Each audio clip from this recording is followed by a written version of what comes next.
Hello everyone. Before we start, make sure to like and subscribe to the channel and leave a comment with where you're from and what time you're watching. That way, YouTube will keep showing you stories just like this one. Now, let's begin. Welcome back to Horror Night Whispers. Tonight we descend into the ancient darkness of the Great Smoky Mountains, where mist clings to hollows older than memory, and the forest speaks in voices that should not exist. These peaks have witnessed disappearances that defy explanation, encounters that rangers document but never discuss publicly. What follows has been reconstructed from official incident reports, body camera footage obtained through Freedom of Information requests, and interviews with personnel who broke their silence only after leaving the service. The Smokies hold secrets in their fog, things that learn your fears and wear them like masks. Some who enter these woods return changed. Others do not return at all.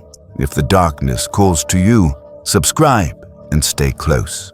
These testimonies deserve to be heard, and the truth deserves witnesses willing to listen. The eastern section of Great Smoky Mountains National Park stretches across nearly 150,000 acres of unbroken wilderness, a landscape of plunging ravines and fog-choked hollows where cellular signals die and radio transmissions turn to static without warning. The ridgelines rise and fall like the spines of sleeping giants, blanketed in forests so dense that sunlight rarely touches the forest floor. Hemlock stands cluster in the lowest elevations, their branches dripping with moisture even on cloudless days, creating permanent twilight zones where sound behaves strangely and distances become impossible to judge.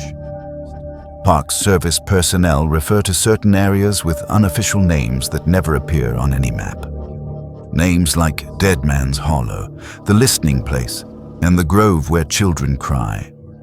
These designations pass between rangers in quiet conversations, warnings encoded in casual language, acknowledgments of something the official training manuals refuse to address.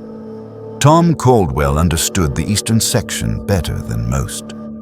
19 years of patrol routes had carved the terrain into his memory, every switchback and creek crossing, every seasonal flood zone and wildlife corridor.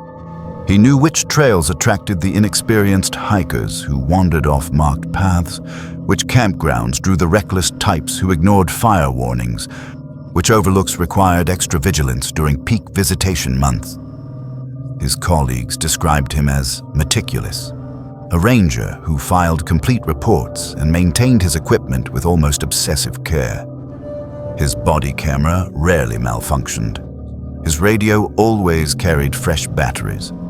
These details would become significant later when investigators attempted to explain what the footage captured on the night of October 17, 2019. The shift began without incident. Caldwell logged his patrol start at 11 p.m., temperature 43 degrees, visibility moderate with ground-level fog developing in the lower elevations. Standard autumn conditions for the Smokies.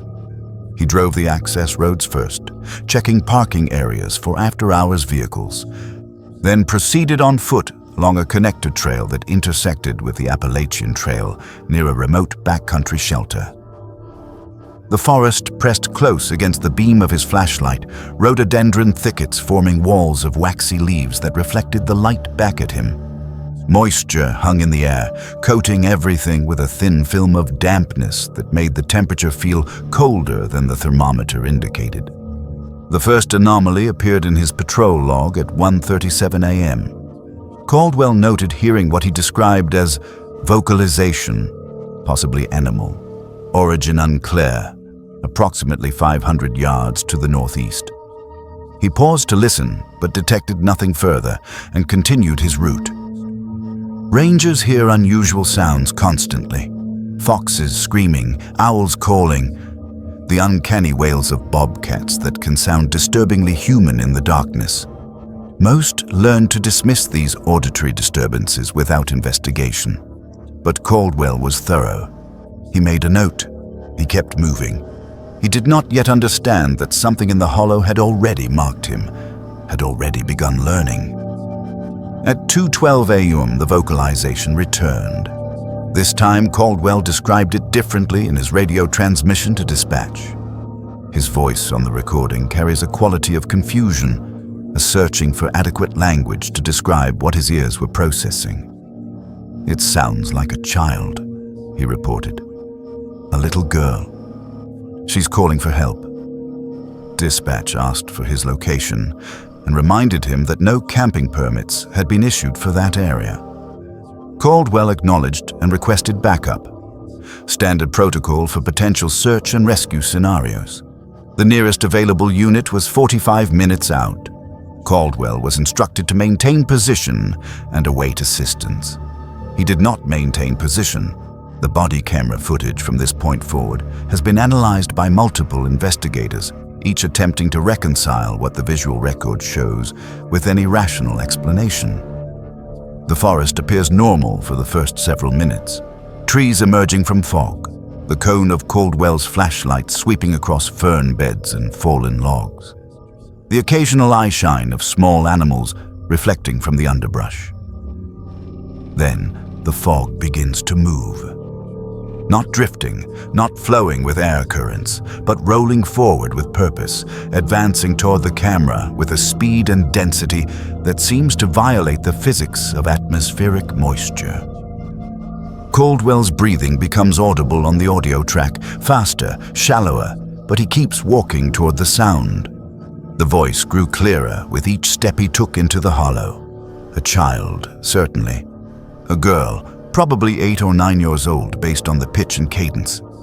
She was repeating something, the same phrase over and over, a single word that the fog seemed to carry and amplify until it surrounded Caldwell from every direction. He stopped walking. On the footage, his flashlight beam freezes against a curtain of gray mist, trembling visibly. The audio captures his voice, barely above a whisper, speaking a name, his daughter's name, Emma. The voice in the hollow was calling for Emma Caldwell, a girl who at that moment slept in her bedroom in Roanoke, Virginia, 400 miles northeast of her father's position in the Smoky Mountains. A girl whose name appeared on no missing persons report, no camping permit, no documentation of any kind related to Great Smoky Mountains National Park. A name that something in the darkness had learned. Caldwell stood motionless for 1 minute and 47 seconds, according to the footage timestamp. The voice continued calling, "Emma, Emma, help me, Emma." The words emerging from the fog with impossible clarity. Then the beam of his flashlight caught movement between the hemlock trunks. Something was approaching from the deeper darkness of the hollow. Something tall, something wrong. The entity that emerged into the camera's field of view defied immediate classification. Later analysis would compare it to various cryptid reports from the Appalachian region. But those comparisons felt inadequate to investigators who viewed the footage. It stood at least 7 feet tall, though its hunched posture suggested it could extend further if it chose to straighten. Its limbs were elongated beyond human proportion, arms hanging nearly to its knees, fingers that appeared to have too many joints bending in directions that suggested no internal bone structure. The skin, if skin was the correct term, carried the color and texture of bark from a dead tree, gray and fissured and hanging loose in places, as if the thing wearing it had not been measured correctly for the covering. But it was the face that caused Caldwell's sharp intake of breath, audible on the recording. The face that would appear in his statements and his nightmares and his eventual therapy sessions for years afterward. The creature's head sat slightly too far forward on its neck, tilted at an angle that suggested constant curiosity or perhaps hunger. Its features had been arranged in approximation of human anatomy, but executed with fundamental errors. Eyes set too wide and too high on the skull, reflecting the flashlight beam with a luminescence that no organic tissue should possess. The mouth stretched horizontally across the lower half of the face, far wider than any human mouth, a permanent grimace that split the gray flesh from what should have been ear to ear. No lips, no teeth visible in the darkness of that opening, just a void that somehow produced sound. "Emma," the mouth said, the voice of a frightened child emerging from that impossible aperture. "Help me, Emma." The footage shows Caldwell taking a single step backward. The creature took a step forward, matching him. Its movement was wrong, limbs bending at angles that suggested joints in places where joints should not exist, a stuttering locomotion that covered ground faster than its apparent speed should have allowed. The child's voice continued calling, but now Caldwell could see that the sound emerged from the creature's mouth without any corresponding movement of the flesh around it. The voice was a recording, a mimicry, a lure perfected over years or decades or centuries of hunting in these hollows. Caldwell ran. The next 11 minutes of footage would be studied extensively by Park Service investigators and the 3 external consultants brought in under confidentiality agreements. Caldwell crashed through the underbrush with the desperation of prey, his flashlight beam swinging wildly, capturing fragmentary glimpses of trees and rocks and the fog that seemed to pursue him with intent. Several times the camera caught movement in the peripheral darkness, that same tall shape appearing ahead of him, beside him, somehow everywhere at once despite the speed of his flight. The child's voice continued calling, sometimes behind him, sometimes seemingly inside his own head. "Emma, Emma, come back. Why are you running from me, Emma?" At minute 7 of the flight footage, Caldwell fell. The camera captured sky, then earth, then a close-up of decomposing leaves as he pushed himself upward. When the lens cleared, the creature stood directly in front of him, less than 10 feet away, close enough that the flashlight illuminated details that the previous distant shots had obscured. The bark-like skin was not uniform. Patches of it appeared to move independently, subtle undulations beneath the surface, as if something else lived underneath and was pressing outward, trying to escape. The 2 wide eyes fixed on Caldwell with an intelligence that felt ancient and patient and utterly without mercy. It tilted its head further, that impossible angle becoming more extreme, and the mouth opened wider. The child's voice emerged once more, but now it began to change, to deepen, to take on harmonics that no single throat could produce. "Emma," it said, but the word was layered now, a chorus of children's voices speaking in unison, dozens of names woven together as if the creature had collected them over years of hunting in these mountains. Caldwell screamed. The camera captured his scrambling retreat, his desperate flight resuming with redoubled intensity. At minute 11, the footage cuts to static.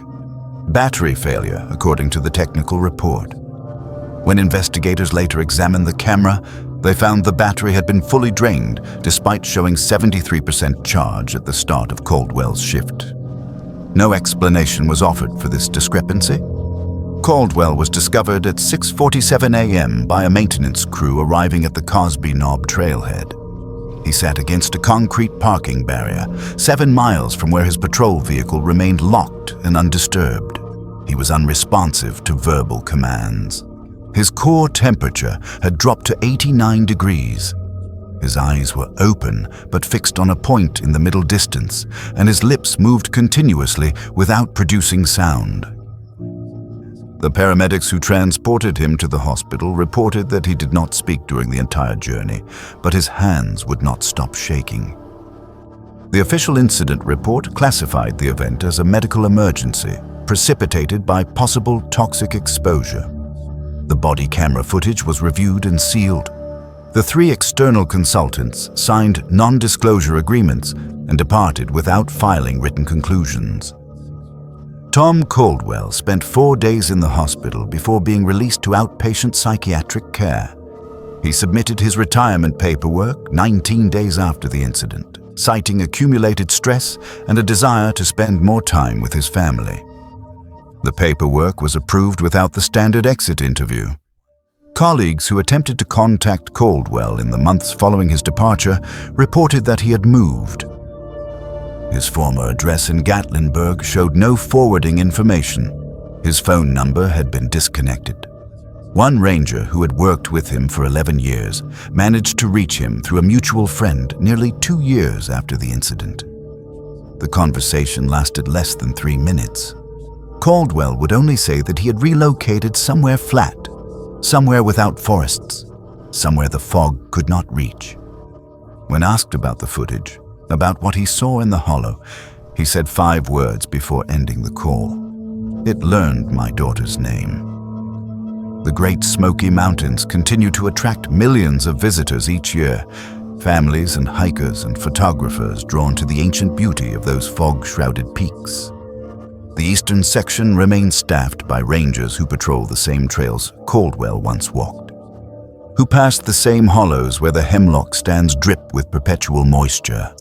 Some of them have heard the stories, some of them have heard the voices, children calling from the darkness, speaking names that should be impossible for the forest to know. The official position remains unchanged. There is nothing in these mountains that cannot be explained by wildlife, weather, and the occasional disorientation of exhausted hikers. The footage remains sealed. The consultants remain silent. And somewhere in the hollows of the Smokies, something continues to listen, continues to learn, continues to call out in voices borrowed from the fears of those who wander too close to the places where the fog grows thick and the trees grow old, and the darkness remembers every name it has ever heard. Now we will begin our second story. The suppressed ranger logs from Glacier National Park have never been released to the public. They sit in a locked archive in Missoula, accessible only to senior park administrators and, on rare occasions, federal investigators reviewing missing persons cases.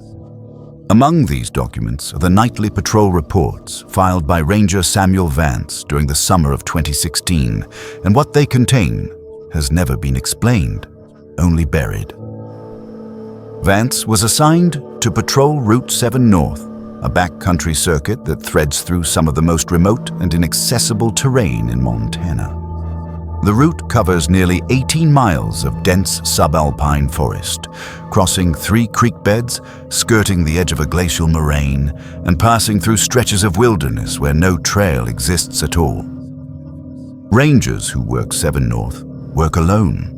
They carry satellite radios, bear spray, and sidearms. They check in every 4 hours, and they are trained to trust their instincts above all else, because in country like this, instinct is often the only warning a person gets.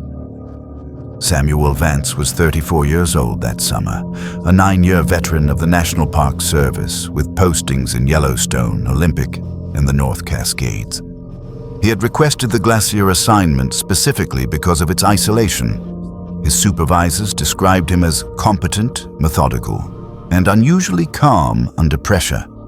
He had never filed a complaint, never requested backup, never once indicated that anything in the backcountry had unsettled him.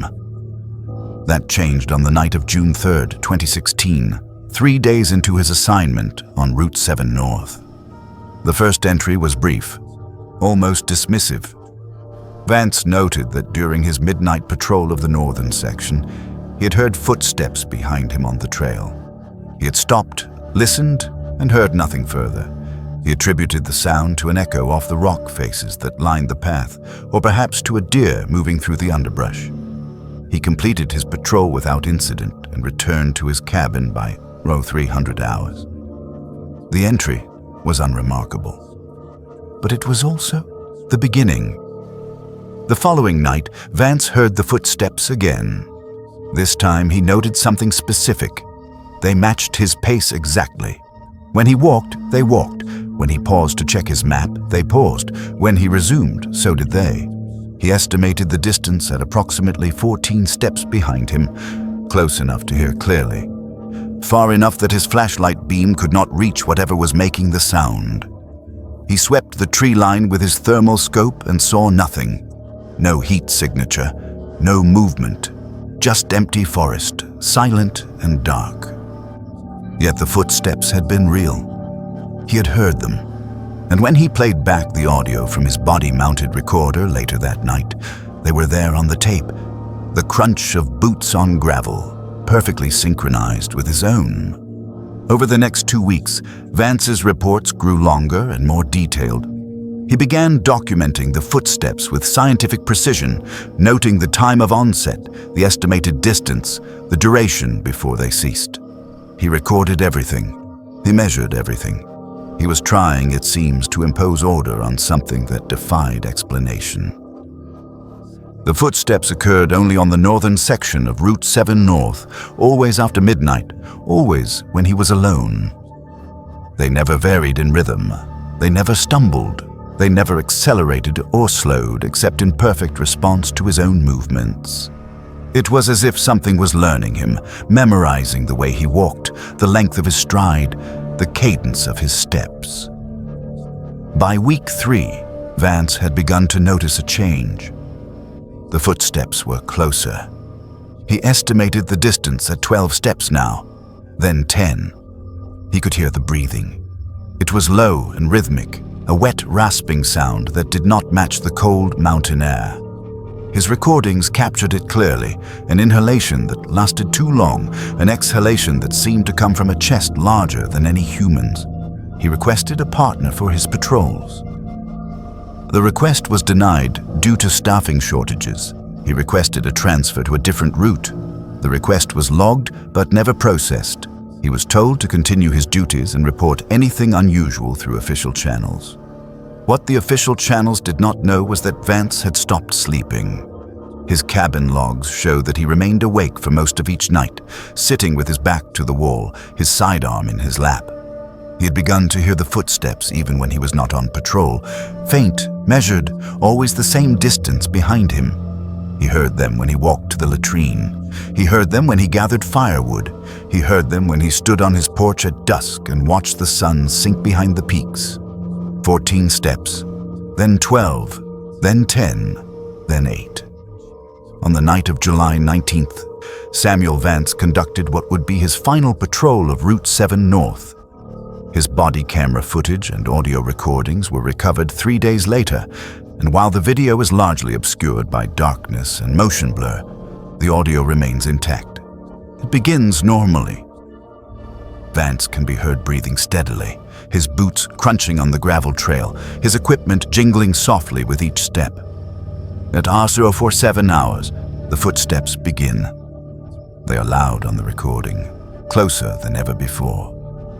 Vance does not comment on them. He simply keeps walking, his pace steady, his breathing controlled.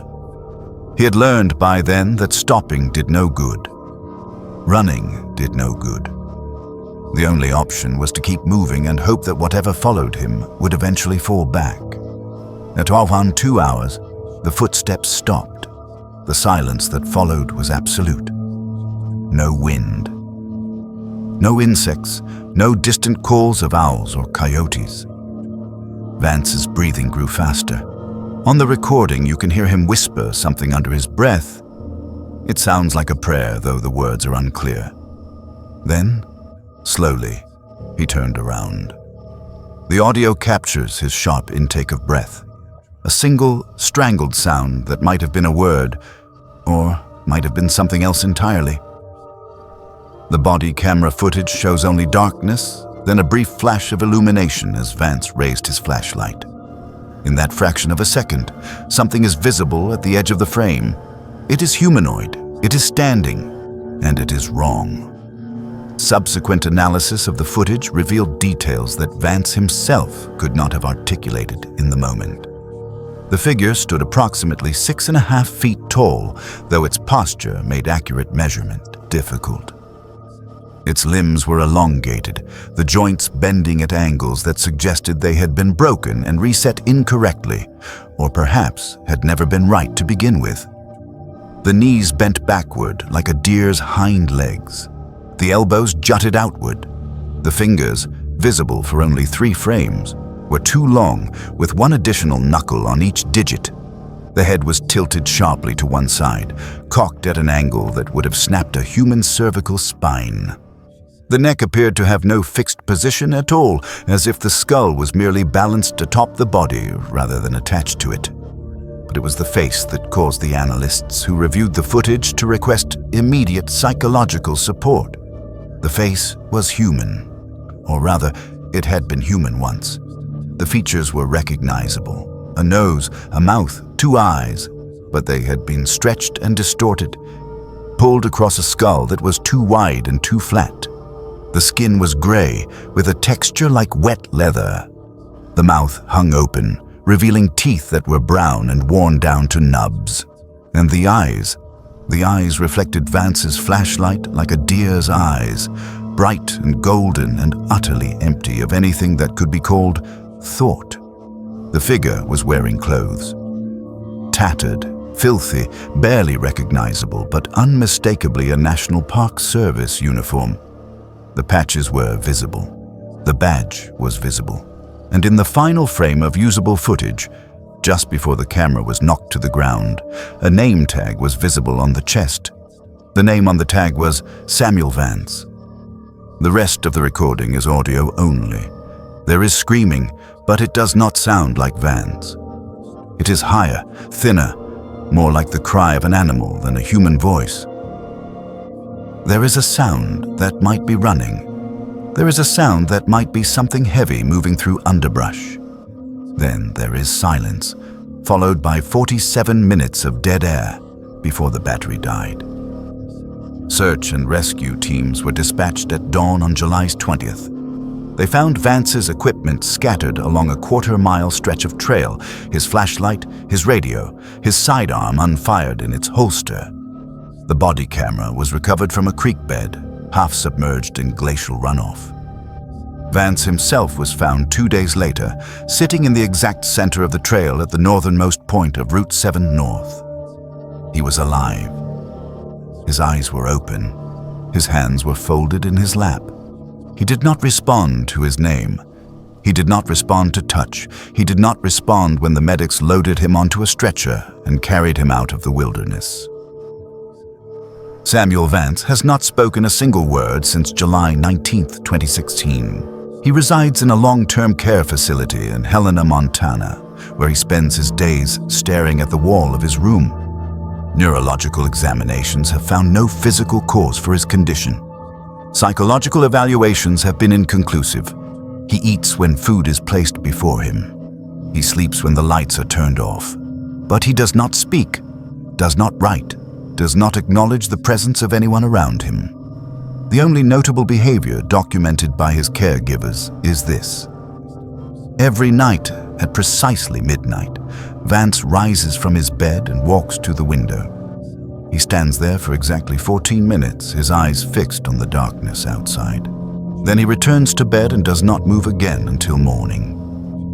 Patrol Route 7 North was officially closed in August 2016. The stated reason was environmental assessment and trail rehabilitation. No rehabilitation work has been conducted. No assessment has been published. The trailhead remains barricaded. Rangers who work the surrounding routes have been instructed, verbally and never in writing, to avoid the northern section entirely after dark. When asked why, they do not answer.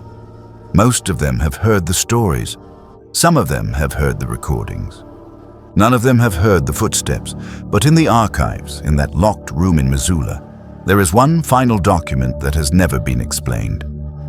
It is a personnel file from 1987, nearly 30 years before Samuel Vance's assignment. The file belongs to a ranger named Thomas Mercer, who was posted to Glacier National Park in the spring of that year. Mercer worked Patrol Route 7 North alone for 6 weeks. On June 14, 1987, he failed to check in for his midnight patrol. Search teams found his cabin empty, his equipment untouched, his personal effects still arranged neatly on his bunk. They never found his body. They never found any trace of him at all. The case was closed in 1989, classified as a probable animal attack with no remains recovered. The photograph attached to Thomas Mercer's personnel file shows a man of 31 years with a square jaw, a close-cropped haircut, and the calm, steady gaze of a professional outdoorsman. He is wearing a National Park Service uniform. His badge is polished, his name tag is clearly visible. The face in that photograph is identical to the face captured in Samuel Vance's body camera footage on July 19, 2016. Patrol Route 7 North remains closed. The footsteps have not been heard since that summer, but rangers who work the backcountry of Glacier National Park still speak of nights when the forest goes silent, when even the wind seems to hold its breath. They speak of the feeling of being watched, of being followed, of something keeping pace just beyond the reach of their flashlights. They do not walk the northern trails after midnight, and they do not count their footsteps anymore. Now, we will begin our third story. The Osceola National Forest spreads across nearly 200,000 acres of northeastern Florida, a vast expanse of longleaf pine flatwoods and cypress swamps where the land remembers fire the way other places remember floods. Controlled burns have shaped this wilderness for generations, and the skeletal remains of old fire towers still punctuate the canopy at irregular intervals, monuments to an era when human eyes served as the forest's early warning system. Most of these towers were decommissioned decades ago, their stairs rusted, their observation rooms empty, their purpose obsolete in an age of satellite imagery and aerial surveillance. But rangers still walk beneath them. Rangers still look up. Patricia Moreno had served the Osceola for 23 years by the spring of 2021. She was 54 years old, a veteran of countless prescribed burns and wildlife emergencies, a woman whose colleagues described as methodical, observant, and utterly unflappable. Her unofficial patrol routine included monthly visits to the old Tower 7, a structure that had stood dark and abandoned since 1987, when budget cuts rendered it redundant. Moreno never filed these visits in her official logs. She simply climbed, checked for structural damage, and descended. She had done this 116 times without incident. The incident report, dated March 14, 2021, describes what happened on her 117th climb. The evening had settled heavy over the forest by the time Moreno reached the tower's clearing, the kind of premature darkness that descends when cloud cover smothers the last of the twilight. She parked her service vehicle at the usual distance and began her approach on foot, her boots finding the familiar path through palmetto scrub and wiregrass. The tower rose above the tree line ahead, its latticed steel frame silhouetted against the charcoal sky. Moreno had taken perhaps 30 steps when she stopped. Later, in her recorded statement, she described the moment with clinical precision. "I knew something was wrong before I could articulate what. The windows were wrong. They had color." The observation room at Tower 7 had been dark for 34 years. Its windows faced outward in 4 directions, and Moreno had never seen anything in them but the reflection of clouds or the deeper black of empty space. But now, in the failing light of that March evening, she could see a faint amber luminescence emanating from within the structure. It was not bright enough to be a fire, not steady enough to be an electric light. It pulsed slowly, like the breathing of something vast and patient. Moreno radioed her position to the district station. The recording from that transmission has been preserved in evidence archives. Her voice sounds steady, professional, betraying nothing of what she must have felt as she spoke the words. "Tower 7 check. I'm seeing light activity in the observation room. Going to investigate. Will report back in 20. The dispatcher acknowledged. Moreno clipped the radio back to her belt and began to climb. 120 steps separated the forest floor from the observation platform. Moreno had counted them many times. The recording device she carried, standard issue for rangers conducting solo patrols, captured every sound of her ascent. The audio begins with her boots on the first metal step, a hollow clang that echoes through the tower's frame. Her breathing is measured, controlled, the rhythm of a woman who has made this climb countless times.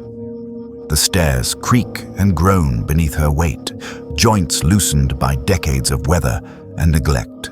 Wind moves through the structure, producing sounds that might be mistaken for whispers if one were inclined toward imagination. Moreno was not. But at step 47, another sound enters the recording. It is low, almost subsonic, a rhythmic pulse that seems to originate from above. Moreno's breathing pauses momentarily as she registers it. On the recording, her voice can be heard murmuring, "Just wind," Has to be wind. She continues climbing. The sound grows clearer with each step, resolving into something that cannot be wind, something that carries melody, if 3 notes endlessly repeated can be called melody. The humming filled the tower's hollow core, reverberating off metal surfaces until it seemed to come from everywhere and nowhere. At step 89, Moreno stops again. The recording captures a change in her breathing now, faster, shallower, the body's autonomic response to fear. She does not speak. For 11 seconds, she simply stands on that step, and the only sounds are her breath and that terrible, patient humming from above. Then she resumes climbing. The observation room door had rusted shut years ago, but someone or something had forced it open. Moreno could see this as she crested the final steps. Could see the door hanging at an angle from one damaged hinge. The amber light spilled through the gap, painting the landing in colors that reminded her of embers, of burn scars, of the forest after fire has passed through. She reached for her flashlight. She pushed the door wider. The creature was crouched in the far corner of the observation room. In her subsequent statement, Moreno struggled to describe what she saw. The official report contains her words, recorded verbatim. It looked like a man, but wrong. Like someone had taken a man apart and put him back together without understanding how the pieces fit. Too many angles, too many joints. His arms bent in 4 places instead of 1. His legs were folded under him like a spider's legs, and his head was turned almost completely backward on his neck, watching the door, watching me. The creature's skin appeared burned, blackened, and cracked like charcoal, like the bark of a tree that has survived a wildfire but carries the scars forever. And from those cracks, from those fissures in its ruined surface, came the light. Amber, pulsing, alive. It illuminated the observation room in shifting patterns as the creature breathed, as its chest expanded and contracted in a rhythm that matched its humming perfectly. 3 notes, over and over.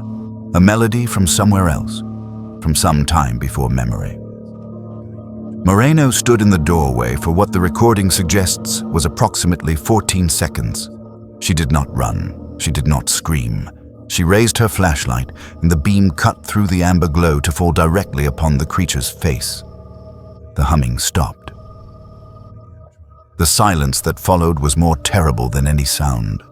The creature's head rotated on its broken neck, turning from its backward position to face her directly, and Moreno saw its eyes for the first time. They were not eyes in any conventional sense.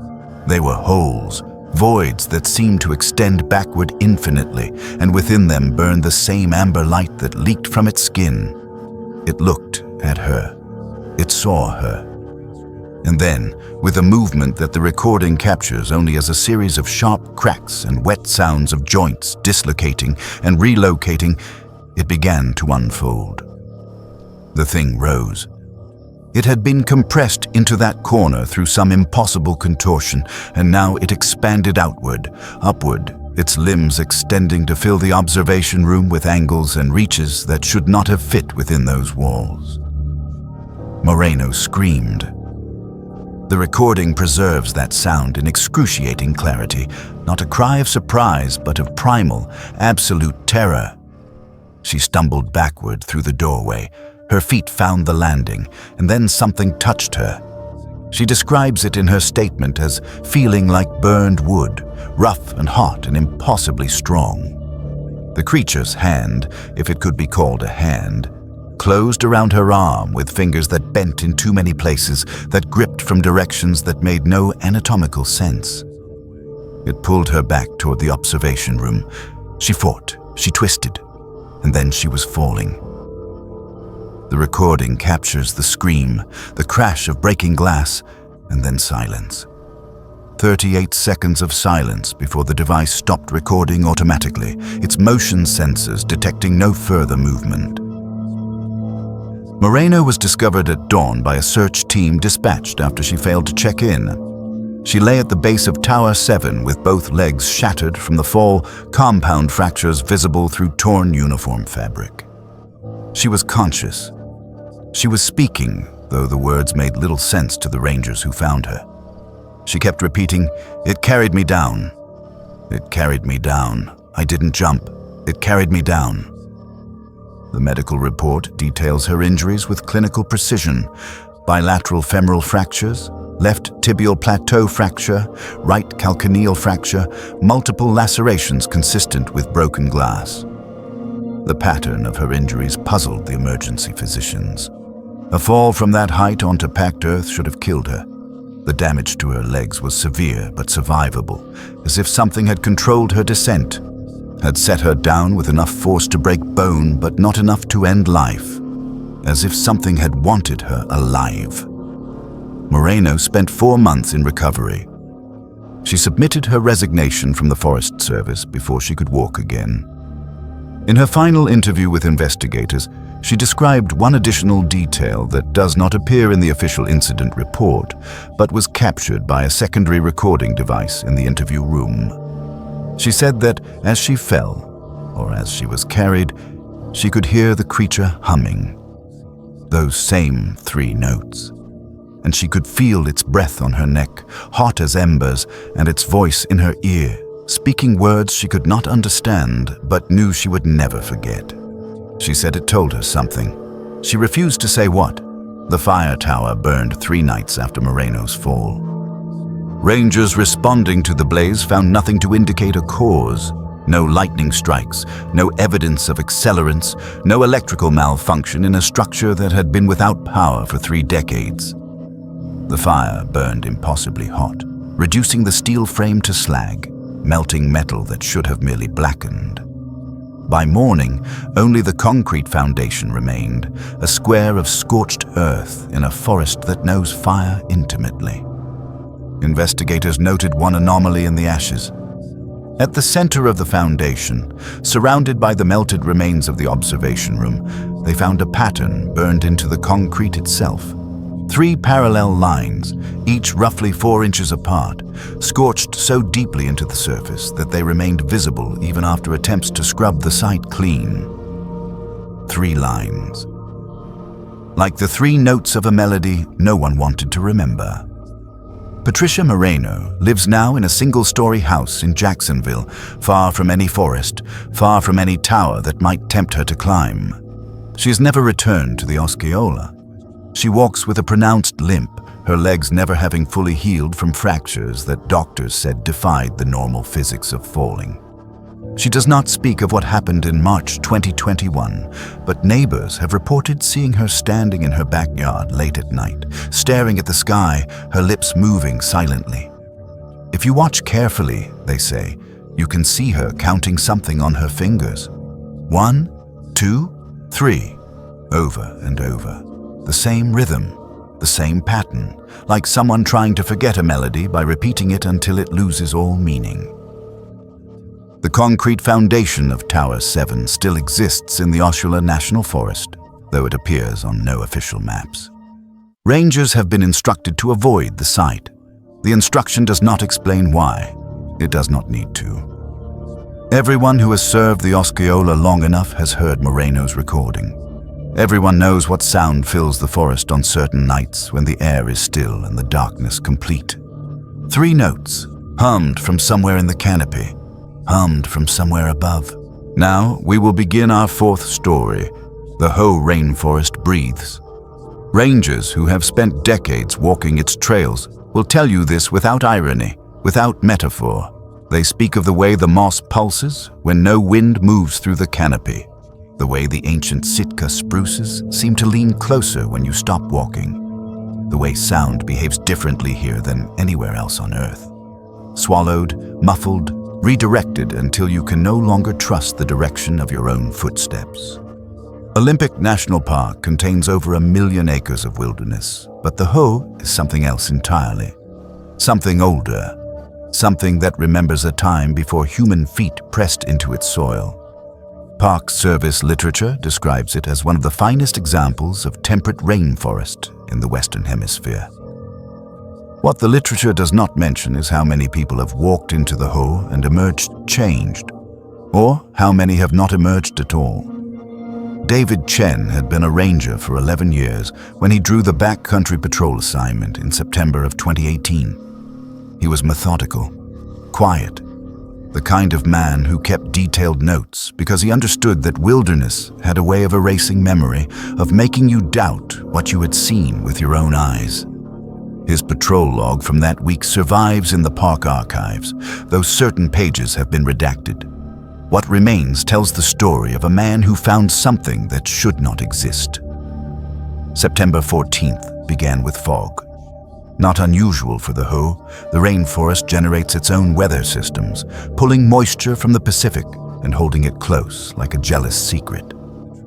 Chen signed out at the ranger station at 0700 hours, his route taking him along the Upper Ho Trail before cutting into unmarked territory for a sweep of the backcountry. Standard procedure.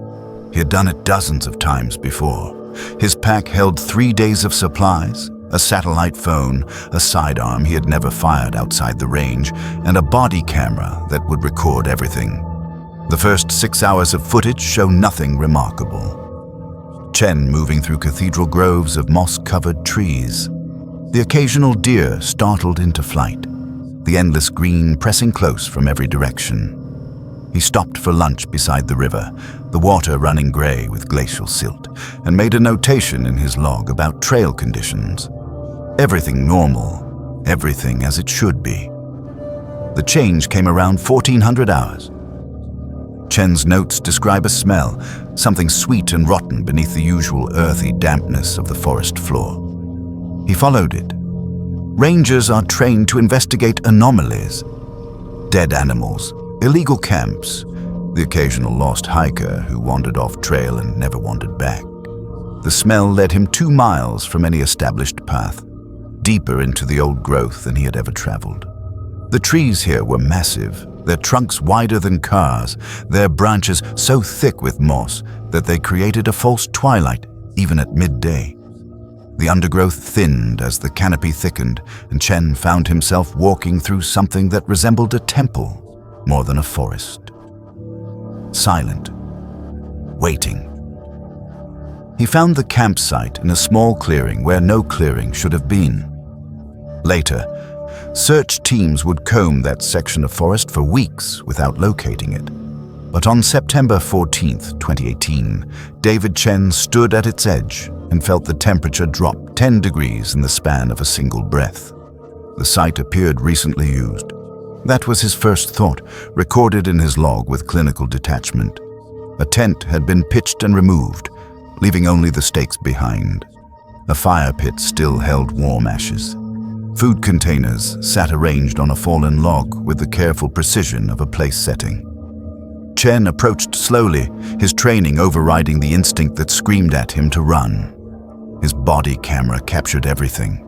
The moss-covered ground, the way the light filtered wrong through the canopy, the arrangement of objects that suggested habitation but felt like something else entirely. A display, a lure. The tent stakes were bone. He realized this when he knelt to examine them, his gloved fingers brushing their smooth white surfaces. Not carved to look like bone, actual bone, human by the length and density, sharpened at one end and driven deep into the earth. There were 8 of them, forming a rough rectangle where the tent had stood. Chen's breathing changed on the audio recording.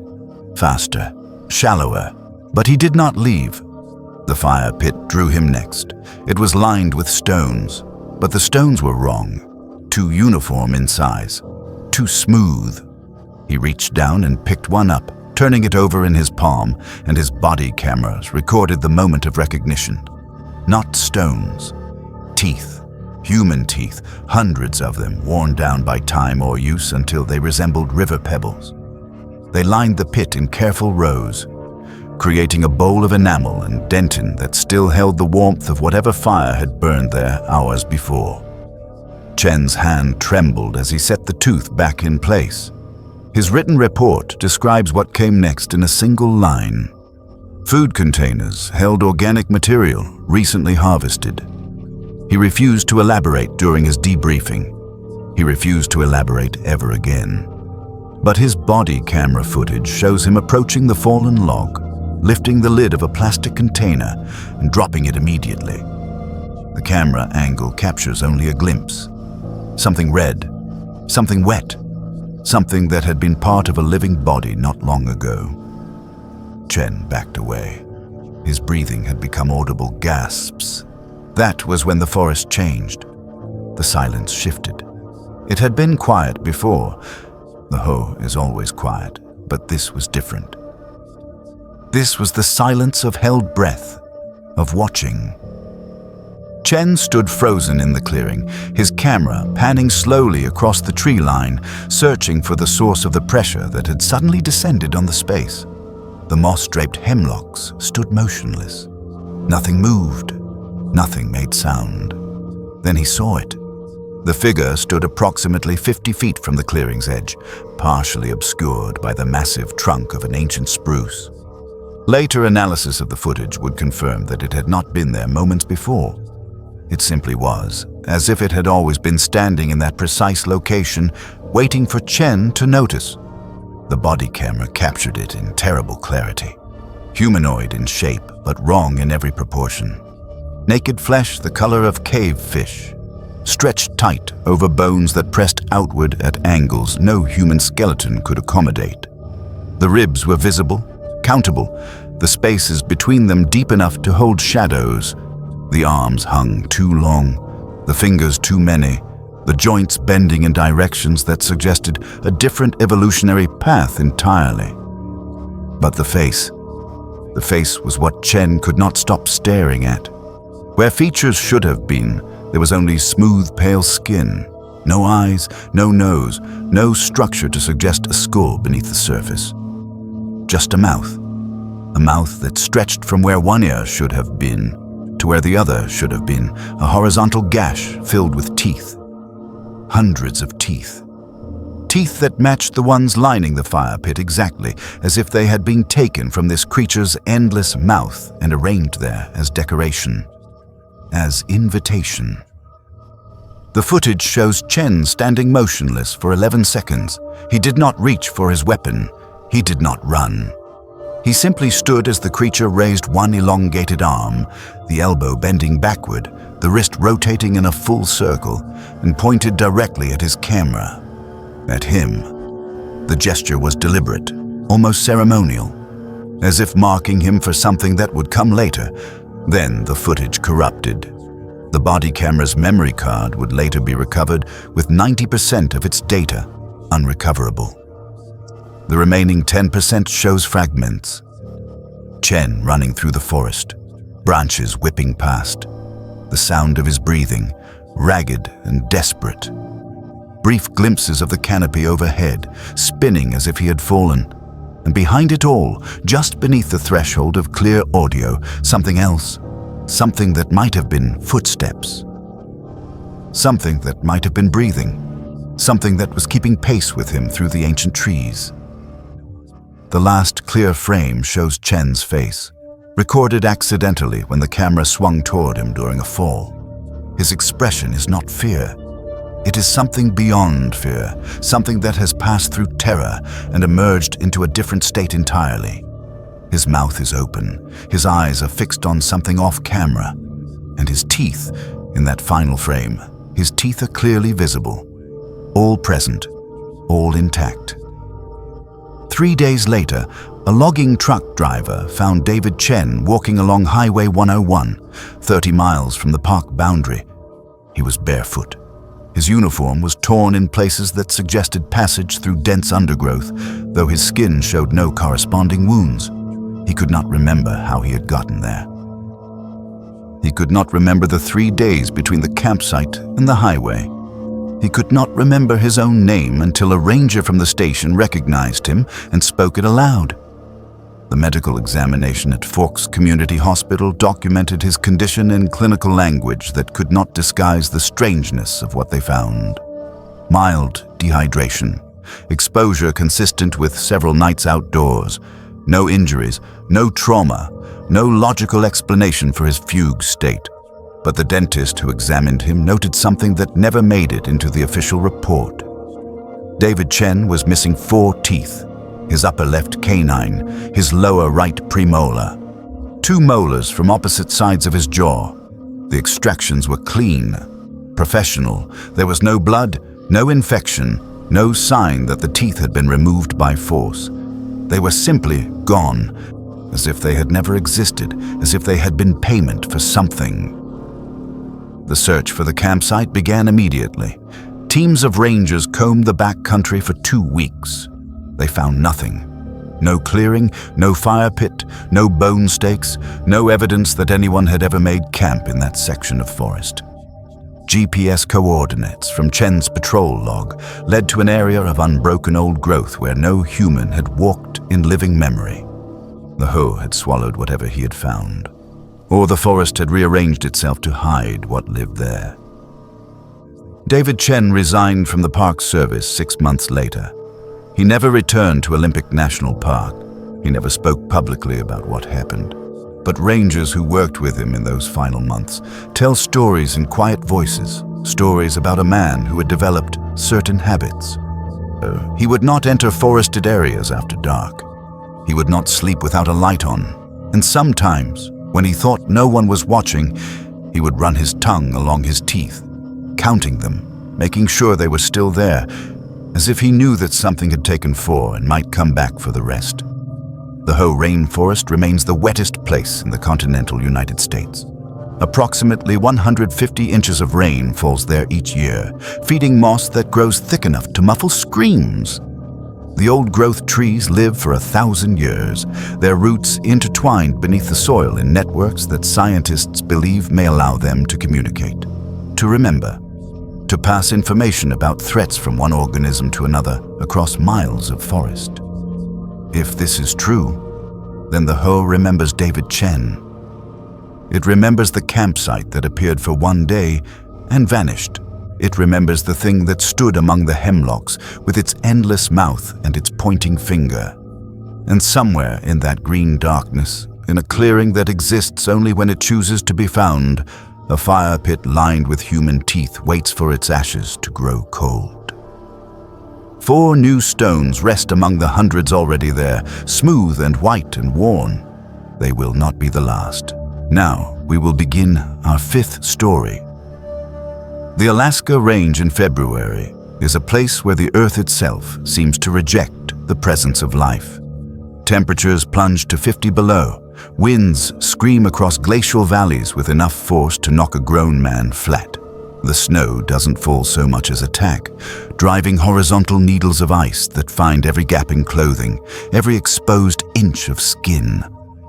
Denali National Park in winter is 6 million acres of frozen hostility, a landscape that has swallowed aircraft, expeditions, and entire settlements without leaving a trace. The rangers who patrol this territory in the deep months do so with the understanding that rescue is often impossible, that a single mistake means death, and that the wilderness keeps its own counsel about what happens within its borders. Michael Okonkwo had served as a ranger in Denali for 11 years when the transmission came through. He was 43 years old, a former Army communications specialist who had traded the chaos of deployment for the brutal simplicity of Alaskan wilderness. He understood cold the way other men understood traffic patterns or quarterly reports. He respected it. He prepared for it. He had pulled survivors from crevasses, recovered bodies from avalanche debris, and once spent 4 days in an emergency snow shelter waiting out a storm that killed 2 experienced mountaineers less than a mile from his position. He was not a man given to imagination or fear. The blizzard that struck in mid-February 2020 was among the worst in recorded park history. Wind speeds exceeded 90 miles per hour at higher elevations. Visibility dropped to 0. All park operations ceased. Rangers hunkered in their stations and monitored emergency frequencies, waiting for the inevitable distress calls from hikers or climbers caught in the open. The calls came. Most were handled by directing survivors to GPS coordinates of emergency shelters. 2 were not handled at all because the callers stopped responding before rescue could be coordinated. It was on the third night of the storm that the park's emergency frequency picked up something that should have been impossible. The call sign was R9 Denali, Ranger Station 9, a structure that had been decommissioned and demolished in 1973, its equipment salvaged, its foundation buried under nearly 5 decades of accumulated snow and ice. The frequency had been reassigned twice since then. Most recently to a fire lookout tower that had been unmanned for the winter. But the transmission wasn't coming from the lookout tower. Signal triangulation placed it deep in the backcountry at coordinates that matched the original station's location within meters. The voice was female, calm, professional. It read weather reports in the flat cadence of someone who had performed the task thousands of times. Barometric pressure, wind direction, temperature readings, all consistent with conditions from February 1973. The storm that year had killed 3 people, including the ranger who had been stationed at R9 Denali. Her name was Margaret Chen. She had transmitted weather updates every 4 hours until her final broadcast on February 19th, when she reported that something was wrong with the station's foundation, that she could hear sounds beneath the floor, that she was going to investigate. The transmission cut off mid-sentence. Her body was never recovered. The official report cited structural collapse due to permafrost instability. For 6 hours, the transmissions continued. Park staff recorded everything, cross-referencing the weather data with historical archives. The match was exact. Margaret Chen's voice, preserved somehow across 47 years of silence, reading reports from a station that no longer existed during a storm that had killed her. Then the voice changed. The weather report stopped. The cadence remained the same, calm and professional. But now, Margaret Chen's voice was reading names. Full names with middle initials. Dates of birth, last known locations. The first 2 names meant nothing to the rangers listening. The third name was Michael Okonkwo. He heard his own voice, his own birth date, his current station assignment read aloud in the voice of a woman who had been dead since before he was born. The transmission ended. When staff attempted to raise the signal again, they received only static. Okonkwo volunteered for the investigation. No one asked him to. No one would have blamed him for refusing. But he understood, in the way that certain men understand certain obligations, that he had been named, that whatever was transmitting from the coordinates of Ranger Station 9 had spoken to him specifically. He prepared his gear with the methodical precision of someone who expected to be gone for days. Extreme cold weather suit, emergency beacon, satellite phone, rations for a week, his service weapon, though he couldn't have explained why he felt he needed it. A helmet-mounted camera that would record everything he saw. He departed on snowmobile once the winds dropped below survivable thresholds. The sky was the color of old bone, heavy with clouds that promised more snow. The temperature was 41 below zero. His route took him through valleys where the snow had drifted to depths of 20 feet or more, past frozen rivers that groaned with the pressure of ice shifting against ice, into terrain that grew progressively more desolate as he traveled northwest. His GPS confirmed his progress. His satellite phone maintained signal. Everything was functioning as designed. He reached the coordinates of Ranger Station 9 at approximately 3 in the afternoon. Though the light was already failing in the way it does during Alaskan winters, the sun barely cresting the horizon before beginning its retreat. His GPS showed him standing directly on the station's historical location. The camera mounted on his helmet recorded what he saw. There was nothing there. A foundation, yes, barely visible beneath the snow. Concrete edges protruding from white drifts, the outline of where walls had once stood. But no structure, no equipment, no indication that anything had transmitted from this location in nearly half a century. The silence was absolute, the kind of silence that exists only in true wilderness, where no engines run and no electricity hums and no human voices carry across the distances. Okonkwo stood in that silence and listened to his own breathing, the creak of his cold weather gear, the faint whisper of wind across the snow. The transmission started again. It came from everywhere and nowhere, clear despite the absence of any visible equipment. Margaret Chen's voice, reading weather reports from 1973. Okonkwo checked his radio. The frequency was active, receiving, but his equipment showed no transmission source. The voice simply existed in the air around him, growing clearer as he approached the buried foundation, as if proximity to the site strengthened a signal that had no origin point. Then the weather reports stopped. The voice began reading names again. The first name was someone Okonkwo didn't recognize. The second was a woman from Fairbanks who had gone missing in the park in 1987, her case still technically open in federal files. The third was his own name, read with the same calm professional cadence, followed by his birth date, followed by coordinates that matched his exact current position. The helmet camera captured what happened next, though the footage would later be classified and restricted to authorized personnel only. The snow 50 feet from where Okonkwo stood began to move. Not shifting from wind or settling from weight, but churning, as if something beneath the surface was pushing upward. The disturbance spread in a rough circle approximately 10 feet in diameter. The voice continued reading names, moving to a fourth, a fifth, speaking with inhuman steadiness while the snow rose and fell and finally parted to reveal what was climbing out of it.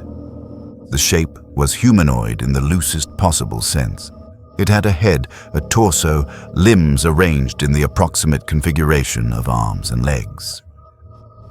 But the proportions were wrong in ways that made Okonkwo's vision swim, his brain refusing to process what his eyes reported.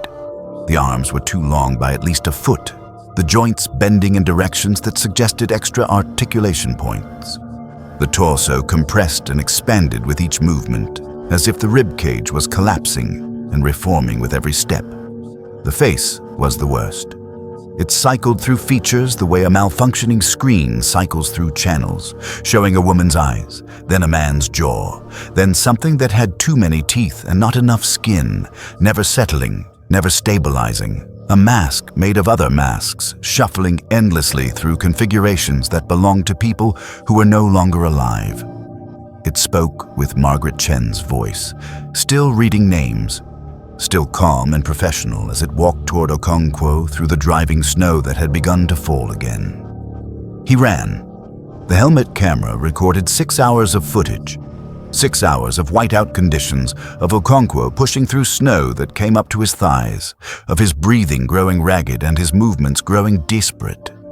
The footage showed him falling, rising, falling again. It showed him discarding equipment to move faster, abandoning his pack, his emergency supplies, everything but the clothes on his back and the camera still running on his helmet. It showed him looking back, twice, at something the camera captured only as a shape in the snow, a distortion in the white, always the same distance behind him no matter how fast he moved. The voice followed him. For 6 hours, Margaret Chen's calm, professional cadence read names into the howling wind.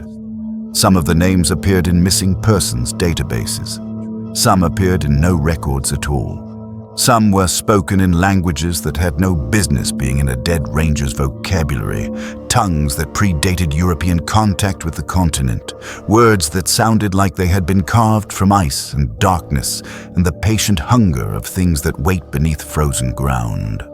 Rescue teams found Okonkwo 17 miles from the station site, collapsed in a snowbank, his core temperature dangerously low and his extremities showing severe frostbite. He had lost 3 fingers and 2 toes to the cold. He had lost something else that the medical reports couldn't quantify, some quality of steadiness in his eyes, some certainty in the set of his jaw. When they loaded him onto the evacuation helicopter, he was repeating a single phrase with the rhythmic persistence of a prayer or a warning. She's still transmitting. The debriefing took 4 days. Okonkwo recounted everything he had seen, everything he had heard, everything the helmet camera had recorded. His account was consistent. His vital signs during questioning showed no indication of deception. The footage was reviewed by park officials, then by federal investigators, then by specialists whose organizational affiliations remain classified. The coordinates of Ranger Station 9 were designated a restricted zone. No personnel are permitted within 2 miles of the site without authorization that, according to available records, has never been granted. Michael Okonkwo took medical retirement 6 months after the incident. He moved to Arizona, as far from snow and cold and frozen silences as the continental United States allows. He does not discuss what happened at Ranger Station 9. He does not respond to inquiries from researchers, journalists, or documentary producers. The only statement he has made publicly came in a letter to park administration, submitted 3 weeks after his evacuation, requesting that his name be removed from all active personnel rosters and all archived records. Whatever is reading those names, he wrote, "It knows mine now. I don't want it to find me again through your files." The signal from R9 Denali has been detected twice since Okonkwo's encounter. The first detection occurred in November 2021 during a routine frequency sweep. The transmission lasted approximately 4 minutes. Weather reports from 1973, followed by names. Park staff noted that 2 of the names matched individuals who had gone missing in the Denali backcountry over the preceding 18 months. The second detection occurred in January 2023. The transmission lasted 11 minutes. The names read during that broadcast have been sealed by federal order. The coordinates remain accessible on historical maps, marked only as a decommissioned ranger station with no current facilities.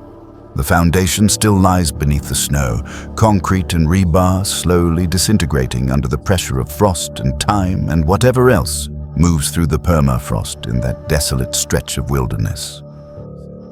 The voice of Margaret Chen still transmits on frequencies that shouldn't carry signal, still reads reports from storms that ended decades ago, still speaks names in the calm, professional cadence of someone who doesn't know she's dead, or perhaps knows and no longer cares. In the deep cold of Alaskan winter, in the silence that exists between wind and snow and the groaning of ancient ice, there are things that remember, things that record, things that wait beneath frozen ground for someone to come close enough to hear them calling. The rangers who patrol Denali know this now, the way they know the danger of crevasses and avalanches and hypothermia. They monitor their frequencies with care. They note any anomalies in their logs. They do not investigate transmissions from call signs that should have been silent for half a century. Some signals are not meant to be answered. Now, we will begin our 6th story. The stretch of road between mile markers 46 and 48 in Yellowstone National Park runs through some of the most unremarkable terrain in the entire preserve. No geysers, no dramatic canyons, no wildlife congregation points that might draw photographers or tourists. Just a gentle curve of asphalt cutting through lodgepole pine forest, the kind of road segment that exists only to connect more interesting places. Rangers call it the quiet stretch. They say it without affection. Veteran ranger Linda Castellanos began her career with the National Park Service in 1999, stationed at Yellowstone's Lake District. Over 23 years, she rose through the ranks to become a night patrol supervisor, responsible for coordinating the rangers who drove the park's roads after dark, checking for stranded motorists, injured wildlife, and the occasional poacher. It was methodical work, routine, the kind of job that rewarded attention to detail and punished imagination. But Castellanos kept a private file, a collection of incident reports, personal notes, and interviews with fellow rangers that she never submitted through official channels. The file concerned mile marker 47, and by 2022, it had grown to over 300 pages. The earliest entry dated to 1991. A ranger named Thomas Whitfield had radioed dispatch during a night patrol, reporting that his vehicle had stalled at mile marker 47. When the tow truck arrived 18 minutes later, Whitfield was sitting in his truck, engine running perfectly, insisting that he had only just called. His watch showed a time 43 minutes behind dispatch records. He submitted a formal report. It was filed and forgotten. Similar incidents accumulated over the following decades. Rangers described drives through that section that felt wrong in ways they struggled to articulate. Clocks behaving strangely. The sensation of time stretching or compressing. One ranger in 2003 reported that his radio began playing a broadcast of the Challenger disaster, 17 years after it had occurred. He pulled over, thinking someone was playing a recording, but the broadcast continued in real time, the mission control voices counting down to a tragedy that had already happened. Castellanos interviewed every ranger who had reported anomalies at mile marker 47. She noted their consistency. These were not imaginative people. They were professionals trained to observe, document, and remain calm. And they all described the same fundamental wrongness, the sense that the road between markers 46 and 48 did not obey the same rules as the rest of the park. The mile marker itself became a fixation for Castellanos. She pulled maintenance records and discovered that the road had been repaved 6 times since the marker's installation in 1972. Standard procedure required markers to be temporarily removed during repaving and reinstalled afterward. Yet GPS surveys confirmed that mile marker 47 occupied the exact same coordinates it had in 1972, down to the centimeter. This should have been impossible. Repaving equipment, thermal expansion, ground settling, any number of factors should have produced at least minor variation over 50 years. But the marker hadn't moved. Not once. Not ever. In August 2022, Castellanos decided to investigate personally. She had spent 2 decades gathering second-hand accounts. Now she wanted to experience the phenomenon herself. She chose a night with clear skies and no moon, minimal traffic, optimal conditions for observation. She mounted a dashboard camera to her Park Service truck and calibrated it carefully, ensuring the timestamp would be accurate. She departed from the Lake District Station at 11:32 p.m. The drive to mile marker 46 should have taken 12 minutes. It took exactly that long. She noted the marker as it passed her headlights, the reflective numbers glowing briefly before fading into darkness behind her. The forest closed in immediately. Lodgepole pines lined both sides of the road, their trunks perfectly vertical, their canopies merging into an unbroken ceiling that blocked the stars. Castellanos drove at the standard patrol speed of 35 miles per hour. At this rate, mile marker 47 should have appeared in approximately 2.5 minutes. She watched her odometer. The tenths of miles clicked past with mechanical precision. The dashboard camera recorded everything, the cone of her headlights illuminating the road ahead, the darkness pressing in from all sides, the occasional reflection of animal eyes from the tree line. At 11:47 p.m., mile marker 47 appeared in her headlights. The timestamp was correct, the distance was correct, everything was exactly as it should have been. Castellanos felt a flicker of disappointment, the investigator's letdown when a phenomenon fails to manifest under direct observation. She was already composing the note she would add to her file, documenting her negative result. Then she noticed that her headlights had stopped moving. The cone of illumination remained fixed on mile marker 47. The number was clearly visible, white paint on brown metal, slightly weathered but perfectly legible. The marker stood exactly where it should have stood, but Castellanos' truck was still moving. She could feel the vibration of the engine, the subtle pitch of the road beneath her tires. Her speedometer held steady at 35, and yet the headlights did not advance. She pressed the accelerator. The engine responded. The speedometer climbed to 40, 45, 50. The marker did not grow closer. The headlights did not shift. She was moving and stationary simultaneously, caught in a moment that refused to end. The dashboard camera continued recording. Later analysis of the footage would reveal something Castellanos did not consciously register in the moment. The forest was changing. In the peripheral darkness beyond her headlights, trees were appearing and disappearing between frames. Not falling or growing. Simply existing and then not existing, replaced by different trees in different positions, as though the camera were capturing images from different moments in time and splicing them together without transition. The road surface changed as well. In one frame, asphalt. In the next, the rougher texture of older pavement. Then gravel. Then bare earth, rutted with wagon tracks. The transitions occurred faster and faster, cycling through what appeared to be every iteration of that road segment stretching back more than a century. And standing beside mile marker 47, visible in the frozen frames, was a figure.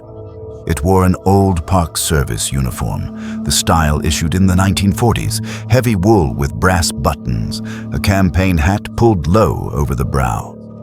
The uniform was immaculate, as though preserved in a museum case, untouched by weather or wear. But the figure inside it was wrong. Its face was a photograph. Not a face that resembled a photograph, but an actual photograph. A two-dimensional image somehow occupying three-dimensional space, frozen in a neutral expression that showed neither hostility nor welcome. The eyes did not move. The mouth did not shift. Yet the body beneath the face moved with terrible wrongness, a jerking stop-motion animation that suggested movement without ever actually showing transition. In one frame, the figure stood beside the marker. In the next frame, it had turned toward Castellanos' truck. In the frame after that, it had taken a step closer. Each position was fixed and absolute, with no intermediate motion between them. The figure did not walk. It simply occupied successive positions in space, teleporting through infinitesimal increments toward her vehicle. Castellanos would later have no memory of what she did in response.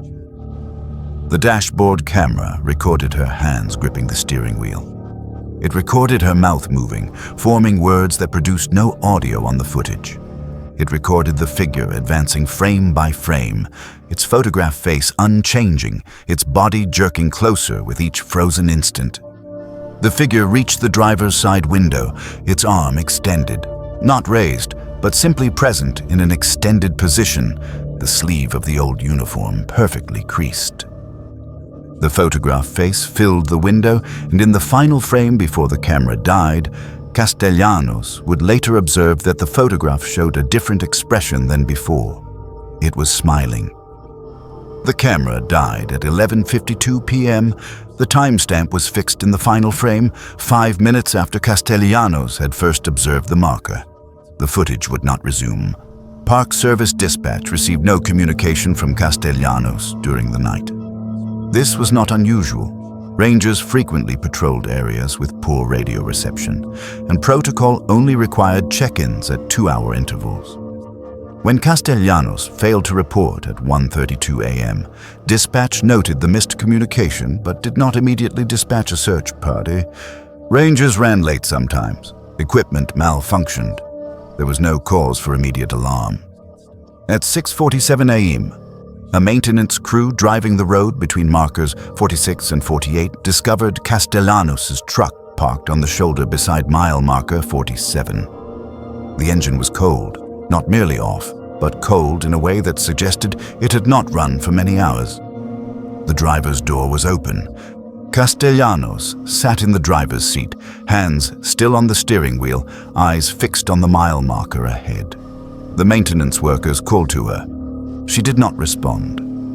They approached the vehicle, and when they saw her face, one of them immediately radioed for emergency medical services. Linda Castellanos had aged, not metaphorically, not in the sense of looking tired or stressed. She had physically aged. Her hair, which had been dark brown the previous evening, was now streaked heavily with gray. Her skin showed new wrinkles, new age spots. new signs of solar damage that had not been present 24 hours before. When emergency medical technicians examined her, they noted joint degeneration, bone density loss, and other markers consistent with advanced aging. Medical examiners would later estimate that approximately 15 years of cellular degradation had occurred to Castellanos' body overnight. There was no medical explanation. There was no precedent. The phenomenon defied every known principle of biology and physics, so Castellanos herself could provide no answers. She responded to her name. She followed simple commands, but when asked about the previous night, she could only repeat a single phrase delivered in a flat monotone that her colleagues found deeply disturbing. "He's still waiting at the marker." She would not elaborate. She could not elaborate. Whatever memories she had formed during those missing hours had been taken along with her years. She knew only that something had happened at mile marker 47, and that something was still there. Castellanos retired from the Park Service on medical disability in late 2022. Her file, the 300 pages of documentation she had compiled over 23 years, was recovered from her office and classified. The rangers who had contributed accounts to that file were quietly reassigned to other districts. Mile marker 47 remained in place, unchanged, its GPS coordinates exactly where they had been since 1972. The road between markers 46 and 48 is still patrolled by night rangers, though informal rotation schedules ensure that no single ranger drives that stretch more than once per month. There have been no new incident reports since Castellanos' experience. Rangers who patrol the quiet stretch describe nothing unusual. Just empty road, silent forest, and a mile marker that looks exactly like every other mile marker in the park. But the rangers know. They talk in break rooms and around campfires about what happened to Linda Castellanos.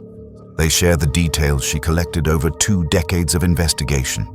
And they share the one detail that appears in multiple independent accounts, the observation that connects the incidents across more than 30 years of suppressed reports. Every ranger who has experienced temporal distortion at mile marker 47 has reported seeing the same figure. A man in an outdated Park Service uniform standing beside the marker, watching. His face does not move. His expression does not change. He is a photograph given form, a moment in time that has somehow persisted long past its natural expiration.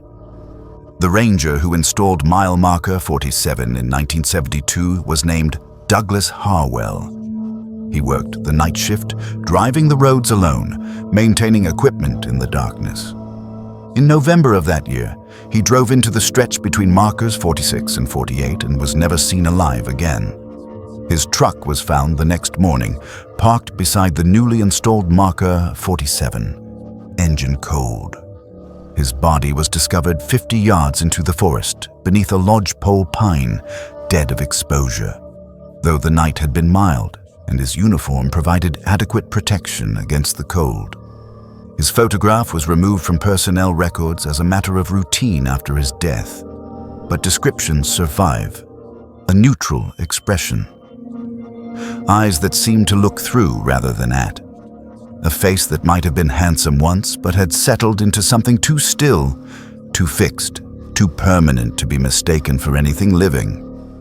He is still at the marker. He has been there for over 50 years now, caught in a moment that will not end, waiting for the next headlights to illuminate his unchanging face. And when those headlights find him, when the next ranger or tourist or lost traveler drives through that quiet stretch of road at the wrong hour, he will move toward them in his terrible stop-motion increments, and he will take from them what was taken from him. The years he was supposed to live, the time he was supposed to have, the future that ended on a cold November night in 1972. Douglas Harwell does not rest. He collects. And mile marker 47 has not moved. Not once. Not ever. It is exactly where he placed it the night he died. It will be there long after everyone who remembers him is gone. Now we will begin our 7th story. The undocumented cave system beneath Mammoth Cave National Park exists in a liminal space between official knowledge and institutional silence. Rangers have known about it for decades, passing down warnings through generations of Park Service employees, though no cartographer has ever committed its passages to paper. The labyrinth spreads beneath the Kentucky limestone like a cancer, its tunnels threading deeper than any survey has dared to measure. Locals in Edmonson County speak of sinkholes that breathe, of sounds that rise from the earth on quiet nights, of the old caves that existed long before Mammoth became a tourist destination. The official maps show everything worth seeing, they say. What they do not show is everything worth fearing. Ranger Anthony Ruiz had worked the backcountry patrol for 11 years when the sinkhole opened in November 2019. Heavy autumn rains had saturated the ground for weeks, turning the forest floor into a sponge that could no longer hold its own weight. The collapse occurred in a remote section of the park, far from any maintained trail, in a hollow that most hikers never knew existed. A maintenance crew found it during a routine survey, a wound in the earth roughly 12 feet across, exhaling cold air that smelled of minerals and something else, something organic and ancient that none of them could identify. They reported unusual sounds. Whispers, they said, though they could not agree on what language the whispers spoke or whether they were whispers at all. Ruiz volunteered to investigate. He had spelunking certification, years of cave rescue experience, and the kind of calm professional curiosity that made him valuable in situations other rangers avoided. His supervisors approved a preliminary descent with the understanding that he would map what he could, assess structural stability, and determine whether the sinkhole posed any danger to park visitors. Standard procedure for undocumented geological features. Ruiz gathered his equipment, checked his harness and helmet-mounted camera, tested his headlamp batteries twice, and drove to the site alone on a Tuesday morning when the November sky hung low and gray above the leafless trees. The sinkhole breathed when he arrived. He could see it from 50 feet away, the way the cold air rose from the opening in visible plumes, condensing against the warmer atmosphere above. The edges had already begun to stabilize, limestone and clay forming a natural collar around the descent. Ruiz anchored his rope to a mature oak, tested the hold 3 times, and began his descent at 9:47 a.m. His camera recorded everything. The first 40 feet dropped through soil and fractured rock, the walls narrowing and then widening again as he passed through geological strata that told the story of millions of years compressed into vertical bands of color. Then the shaft opened into darkness so complete that his headlamp seemed to struggle against it, the beam swallowed before it could find any surface to illuminate. He descended another 60 feet before his boots touched solid ground. The chamber he entered should not have existed. Ruiz had studied the geological surveys of Mammoth Cave extensively, had memorized the known extent of the system, and nothing in any document suggested a void of this size in this location. The ceiling vanished into darkness above him. The walls curved away in both directions, forming a space he estimated at 200 feet across, possibly more. But what stopped his breathing, what made him stand motionless for nearly a full minute according to his camera's timestamp, were the carvings. They covered every visible surface.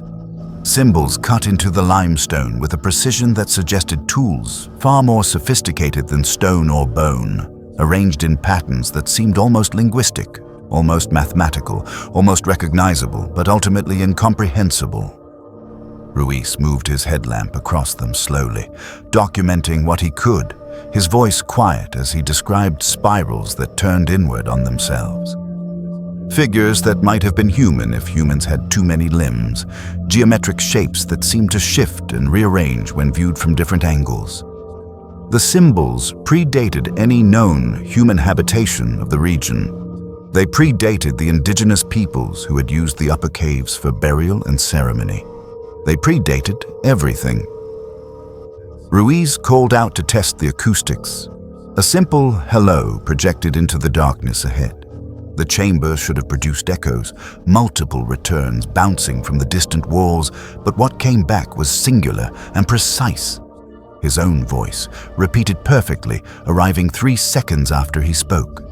He called out again, "Hello." The echo returned in 2 seconds.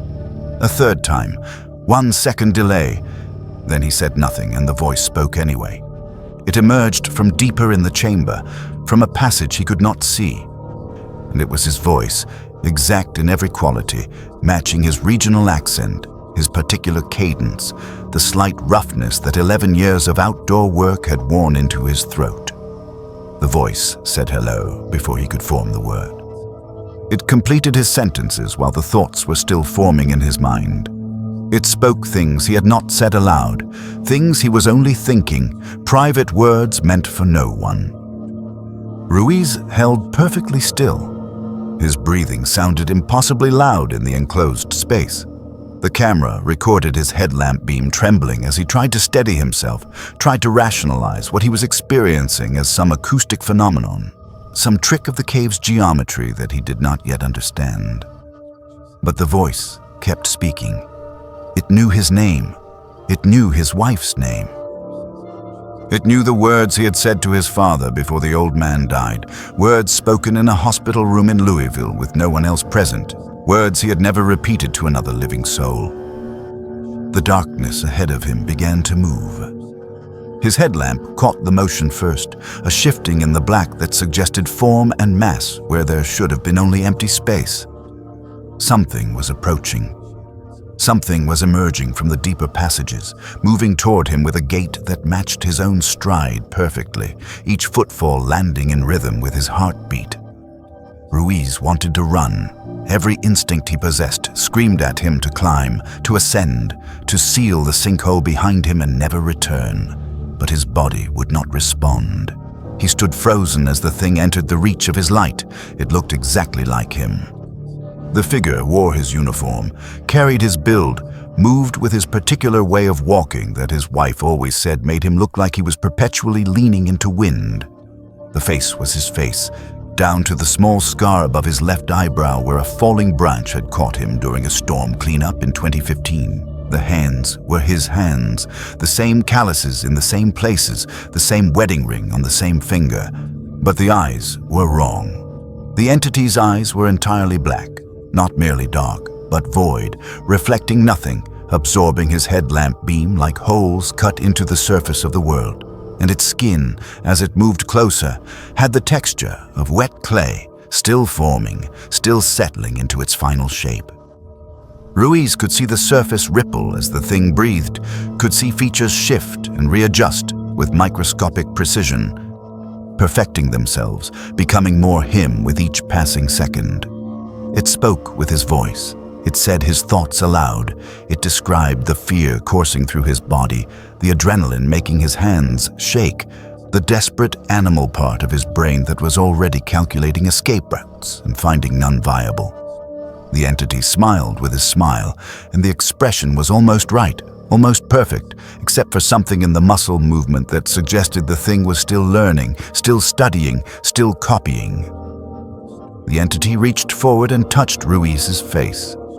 The camera recorded what happened next in fragments, the image distorting as if the recording equipment itself could not process what it witnessed. Ruiz's expression changed. His features softened, losing definition.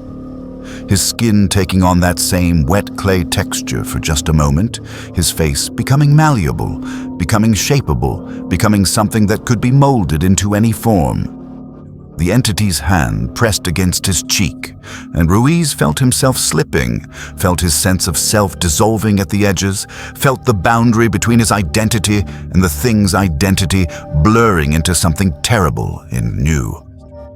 Then some part of him, some core of self-preservation that existed below conscious thought, seized control of his body and ran. He does not remember the ascent. The camera shows 47 minutes of chaotic footage, his headlamp swinging wildly as he climbed, his breathing ragged and desperate, his hands slipping on rock and rope alike. He emerged from the sinkhole covered in limestone dust and his own blood from dozens of small cuts. His eyes wild with a terror that went beyond anything his colleagues had ever seen in him. He would not speak for the first 3 hours. He would not let anyone touch him. The concrete arrived 2 days later. Ruiz filed the requisition himself, listed the expense under erosion control, and supervised the pour personally. He sealed the sinkhole with 4 feet of reinforced concrete, enough to hold back anything that might try to emerge. His supervisors did not question the expense. Something in his report, or perhaps something in his eyes when he delivered it, convinced them that questions would not be welcome. The camera footage exists in the park's archives, filed in a section that requires special authorization to access. Rangers who have viewed it do not discuss what they saw. They do not describe the chamber, the carvings, the entity that emerged from the darkness wearing Anthony Ruiz's face. They simply note that the file exists and move on to other matters. Ruiz retired from the Park Service in early 2020, citing personal reasons. He moved to a small town in western Tennessee, far from any known cave system, and took a job at a hardware store where the biggest danger was a misplaced ladder. His wife says he has not been the same since November 2019.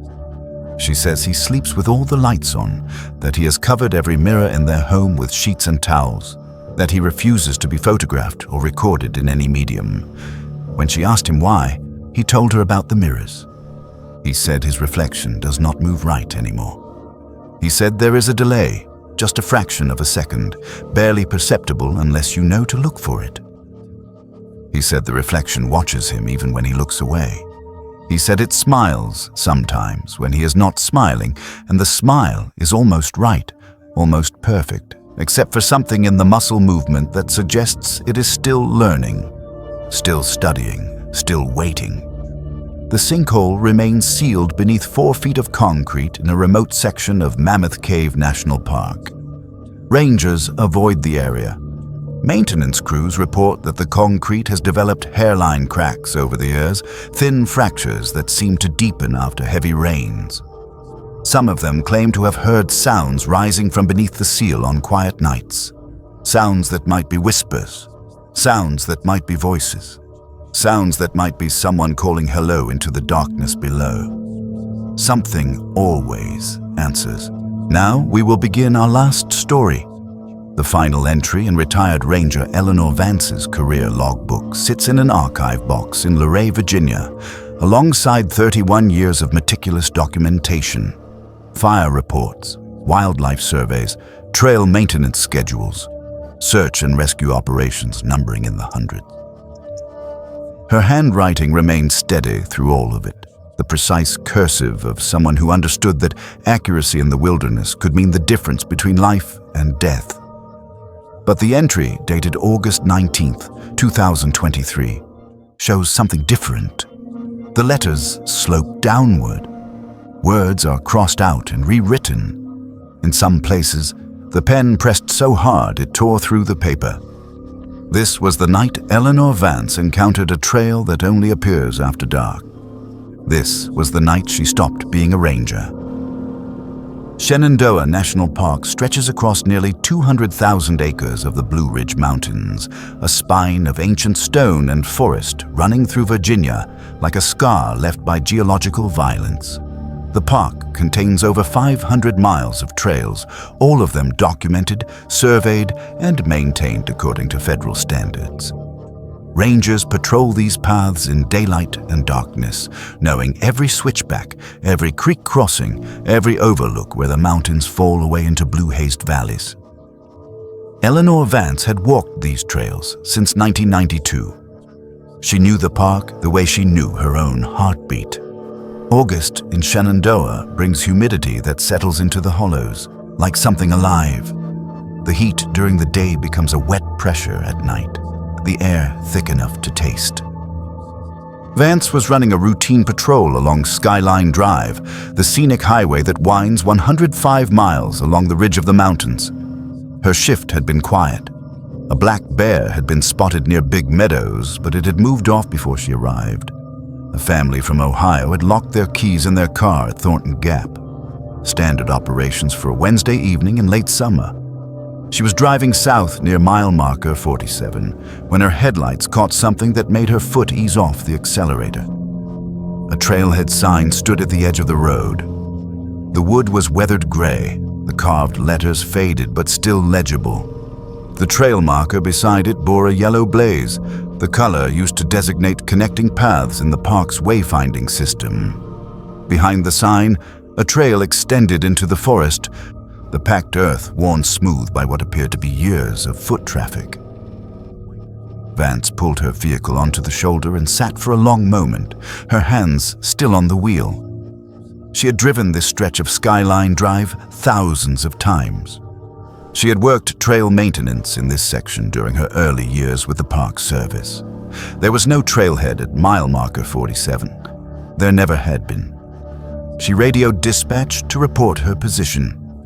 The response came back garbled with static, the words breaking apart like something was interfering with the signal. Vance tried twice more, then checked her handheld radio. Same result.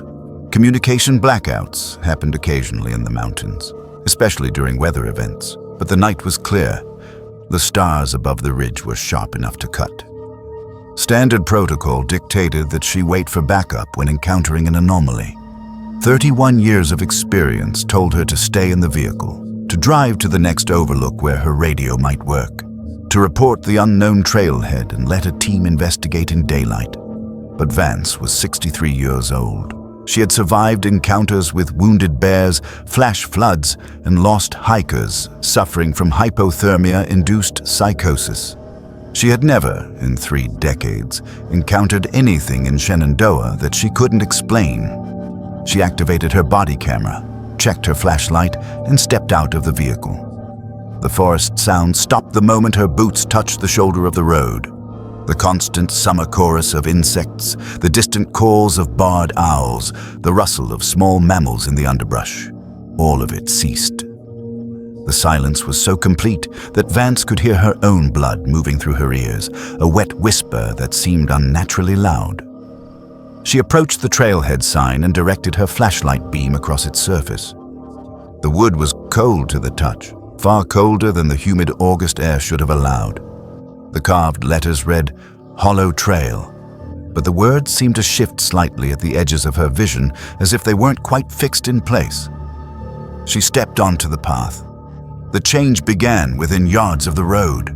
The trees on either side of the trail grew older as she walked, their trunks thickening, their canopies rising higher until they blocked out the stars entirely.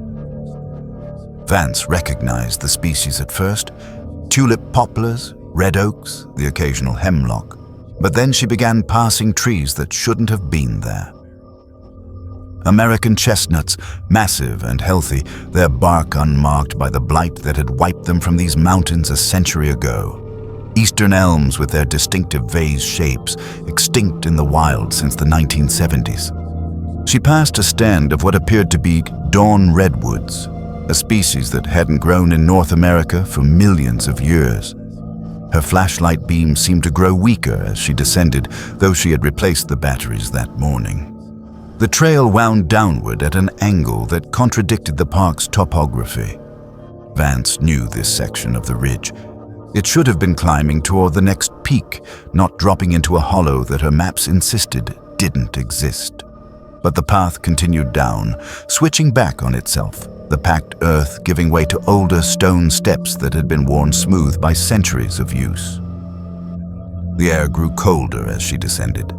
Her breath began to fog in front of her face despite the August date. The humidity that had pressed against her skin at the road was gone, replaced by a dry cold that crept into her joints and made her movements slow and deliberate. She should have turned back. Every instinct she had developed over 3 decades was screaming at her to retreat, to return to the road, to pretend she had never seen the trailhead. But something about the path held her, drew her forward with a pull that felt almost physical. The hollow opened before her without warning. One moment she was descending through ancient forest, and the next she was standing at the edge of a circular clearing roughly 50 yards across. The trees at the perimeter were the oldest she had ever seen. Their trunks so wide that it would have taken 10 people joining hands to encircle them. The canopy above was so dense that no moonlight penetrated, yet the clearing itself was illuminated by a sourceless gray light that seemed to emanate from the air itself. And in the center of the clearing, arranged in a perfect circle, stood 7 figures. Vance's flashlight beam swept across them, and her body camera recorded what her mind initially refused to process. They appeared human at first glance. They stood upright on 2 legs, their proportions correct for adult bodies, their postures suggesting patience rather than threat. But the camera captured details that Vance's shocked perception missed in those first seconds. They cast no shadows. Her flashlight was pointed directly at them. The beam strong enough to create shadows from the grass at their feet, from the fallen leaves scattered around the clearing, but the figures themselves stood in defiance of physics, their forms somehow failing to interrupt the light. It was as if they existed slightly outside of the reality that governed everything else in the hollow, and their clothes. Vance's mind catalogued them automatically, her ranger training forcing her to observe even as terror began to build in her chest. One figure wore the rough homespun of colonial-era settlers. Another was dressed in the formal attire of the late 1800s, a high collar and dark wool despite the cold of the clearing. A third wore the simple dress of a Depression-era farmer. The fourth was clad in hiking gear that looked like it dated from the 1960s. The clothing spanned at least 200 years of American fashion, each outfit preserved perfectly, without wear or decay. But it was their faces that broke something in Eleanor Vance. They all had the same face, the same pale skin stretched too tight over angular bones, the same hollow eye sockets that seemed to absorb light rather than reflect it, the same thin lips pressed into identical expressions of frozen neutrality. 7 bodies dressed in the styles of different centuries, 7 histories implied by their clothing, but one face repeated with mechanical precision across every figure. They turned to look at her in unison, not one after another, but simultaneously, their heads rotating on their necks at exactly the same speed, their empty eyes finding her at exactly the same moment. The movement was synchronized to a degree that no group of humans could achieve, their bodies operating as extensions of a single controlling intelligence. One of them smiled. The expression began on the figure closest to Vance, but it spread to the others instantly, rippling across all 7 faces like a disease. The smile was wrong. The corners of the mouths pulled back too far, the lips stretching to reveal teeth that were slightly too long and too uniform, and then the jaws began to open, unhinging in a way that human anatomy did not permit, dropping lower and lower until the smiles became something else entirely. Dark apertures that seemed to lead nowhere, negative spaces cut into faces that were already empty. Vance ran. She didn't remember making the decision. Her body simply moved, 31 years of survival instinct overriding the paralysis of terror. She sprinted back toward the trail, her flashlight beam swinging wildly, her boots pounding against the ancient stone steps. Behind her, she heard movement, not footsteps, but something else. A sliding, a displacement of air, as if the figures were following without walking. The trail stretched before her, but it seemed longer now. The switchbacks multiplying, the ancient trees pressing closer. Her lungs burned, her legs ached. She was 63 years old and running uphill through impossible terrain, and somewhere behind her, 7 identical smiles were pursuing. She burst onto Skyline Drive, gasping for breath, her heart hammering so violently that she thought it might fail. She spun around, flashlight raised, expecting to see the trailhead behind her. The forest was unbroken. There was no sign, no trail marker, no path leading into the trees, just continuous woodland pressing against the shoulder of the road, the same uninterrupted tree line that had always been there, that was supposed to be there, that every map in the Park Service archives showed had been there since Shenandoah was established in 1936. Vance stood on the shoulder of the road for 7 minutes. her body camera still recording, her flashlight beam scanning the tree line. Nothing. No evidence that she had ever left the pavement. No indication that the hollow or the clearing or the 7 figures had ever existed. But when she reviewed her camera footage in the ranger station 2 hours later, the recording told a different story.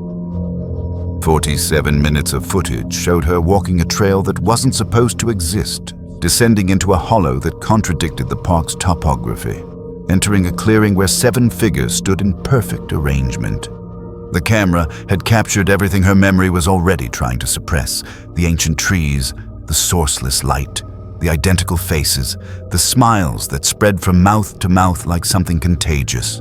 The final frame of the recording, before Vance began her panicked run back to the road, showed all 7 figures facing the camera directly. Their mouths were open to the same impossible degree. Their hollow eyes were fixed on the lens with what might have been recognition. The image was burned into the footage, overexposed and faintly luminescent, as if their faces had generated their own light at the moment of capture. Eleanor Vance submitted her resignation the following morning. She never returned to Shenandoah National Park. She never spoke publicly about what she saw that night, but her final logbook entry was preserved in the archive, her shaking handwriting describing the trail that shouldn't exist and the figures that waited at the bottom of the hollow. The Park Service conducted a search of the area near mile marker 47. They found nothing unusual. No trailhead, no ancient trees, no evidence that anything had disturbed the forest in that location. But rangers who patrol Skyline Drive at night have reported something in the years since Vance's encounter. A momentary glimpse of a weathered sign at the edge of their headlights. A trailhead that vanishes when they look directly at it. A path leading down into darkness that only appears after the sun has set. None of them have been brave enough to follow it. The trail is still out there, waiting for someone who will walk its length. And at the bottom of the hollow, 7 figures still stand in their perfect circle, wearing the clothes of centuries, sharing a single face, their smiles frozen in patient anticipation. They have been waiting for a very long time, and if the pattern holds, they will wait a little longer still.